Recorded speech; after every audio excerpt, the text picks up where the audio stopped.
Então vamos lá. Erguida lá no alicerce das leis universal, a doutrina espírita, ela chegou no momento em que o avanço das conquistas humanas, ela revelava maior discernimento para uma implantação dessa fé raciocinária que a gente chama. Os seus abençoados ensinos, eles foram sustentados e foram transmitidos pela abnegação dos mensageiros do Cristo. Então se inscreva aqui, deixa seu like, clica no sininho, receba as nossas notificações.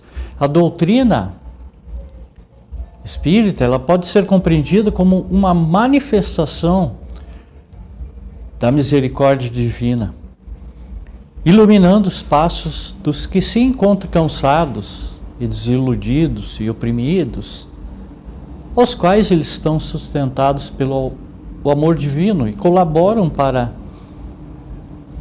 a edificação de uma humanidade regenerada. Quando nós vimos aquela frase que diz, vos ensinará todas as coisas, ela indica um caráter dinâmico e atual dessas orientações espíritas, uma vez que os médiuns, em processo de sintonia com os orientadores dessa vida maior, deles receberão contínuos e renovados esclarecimentos.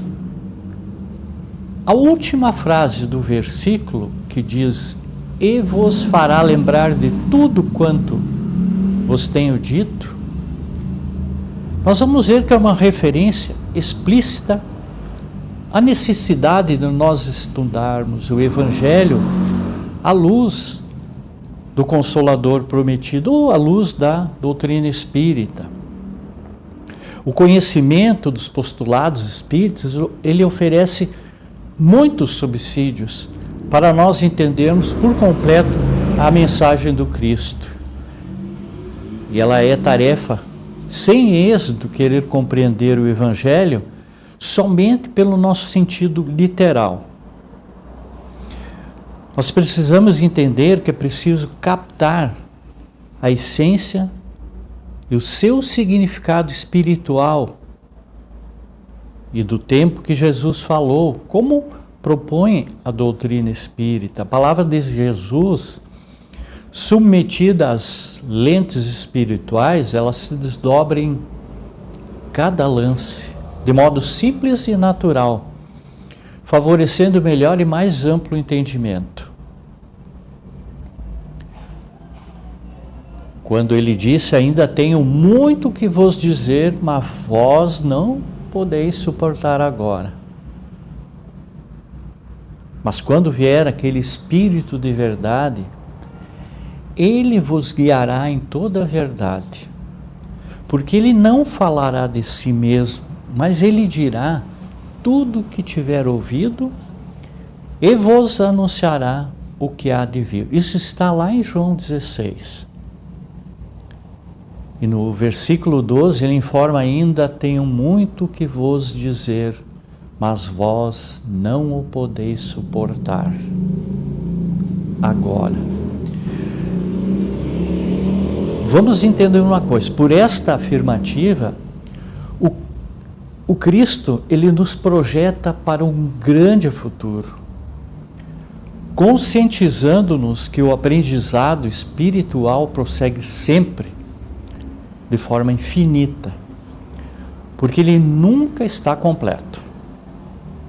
E à medida que nós vamos evoluindo, nós percebemos uma nova verdade, que é como uma reação em cadeia, que nos conduz a outra sucessivamente, ao longo dos tempos. Se o Cristo não disse tudo, quanto ele poderia, dizer, é que ele nos lembra que julgou conveniente deixar certas verdades na sombra, até que os homens chegassem ao estado de compreendê-las.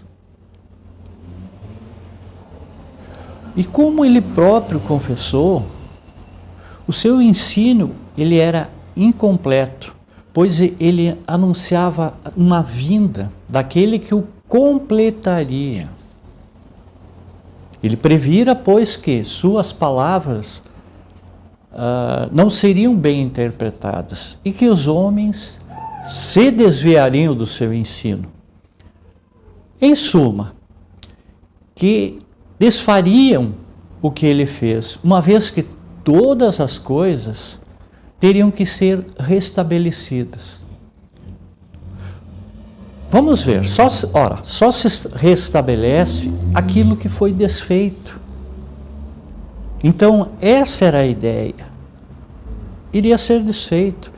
A teologia tradicional, ela ensina que o Consolador, ele teria vindo no dia de Pentecostes. E acreditamos que, pelos nossos estudos, que é um equívoco de interpretação, pois não seria apenas 50 dias contados da ressurreição ao dia de Pentecostes que os discípulos estariam suficientemente preparados para aprender todo o ensinamento do Mestre. Na verdade, Pentecostes, ele marca de forma indelével o início do trabalho apostolar. As lutas e os testemunhos que eles teriam que submeter por amor ao Senhor. Sobretudo, se nós considerarmos que os praticantes da lei de Moisés daquela época, eles ainda se encontravam na adolescência. Adolescência espiritual, né? Por se manterem presos a certos ritos de certos cultos. E no período do surgimento da doutrina espírita, a humanidade estava espiritualmente mais adiantada. Daí a pujança que aportou ao mundo, elegendo o amor na forma de caridade e a fé raciocinada como princípio fundamental. E os 50 dias que decorreram da ressurreição ao Pentecostes, assim como eles não seriam suficientes para, nós temos que entender, dar aos homens os conhecimentos que só poderiam ser adquiridos ao longo prazo, seriam poucos igualmente para que houvessem esquecidos as palavras do Mestre e se fizesse preciso que eles tivessem que recordá-las, tanto mais que durante 40 dias permaneceu Jesus aqui na terra, manifestando-se aos discípulos antes dele ascender aos céus. No versículo 13 está escrito, vamos prestar um pouquinho de atenção, mas quando vier aquele Espírito de verdade, ele vos guiará em toda a verdade, porque ele não falará de si mesmo, mas ele dirá tudo o que tiver ouvido e também vai anunciar o que há de vir. Essas palavras de Jesus revelam que o Consolador tem como característica base guiar os aprendizes no caminho da verdade. Não existirão mais simbolismos, nem rituais e nem interpretações pessoais. Apenas o ensinamento puro da mensagem cristã. E devemos considerar, entretanto, que a doutrina espírita, ela não detém a pretensão de tudo saber. Ela não detém a pretensão de ser dona da verdade e ela nem veio ao mundo para substituir outras crenças. A doutrina espírita, ela não pode guardar essa pretensão de exterminar as outras crenças. Ou seja, parcelas da verdade que a sua doutrina representa. Mas, sim, trabalhar por transformá-las, elevando-lhes as concepções antigas para o clarão da verdade imortal. E a missão do Consolador, ela tem que se verificar junto das almas e não ao lado das glórias efêmeras dos triunfos materiais, esclarecendo o erro religioso, onde quer que se encontre, e revelando a verdadeira luz pelos atos e pelos seus ensinamentos.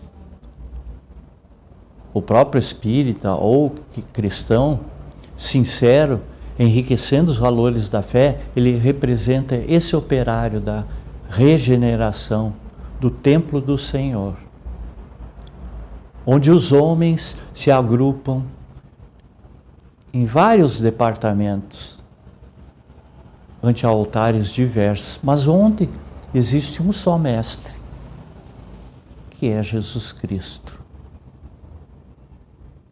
Então o Espírito da Verdade é, pois, uma concessão divina que representa a soma de todos os valores espirituais e que alcança o campo operacional da existência humana, auxiliando a redenção de cada espírito. E essa é a verdade essencial que liberta e promove o crescimento do espírito, demonstrada pela natureza dos seus pensamentos, pelas suas ideias, pela sua expressão e pelas ações que realiza. E essa verdade, ela corresponde à verdade individual de cada pessoa, definindo o seu piso evolutivo. Daí essa importância lá da afirmativa de Jesus, quando ele diz: conhecereis a verdade e a verdade vos libertará. Muita paz, muita luz, gratidão a todos.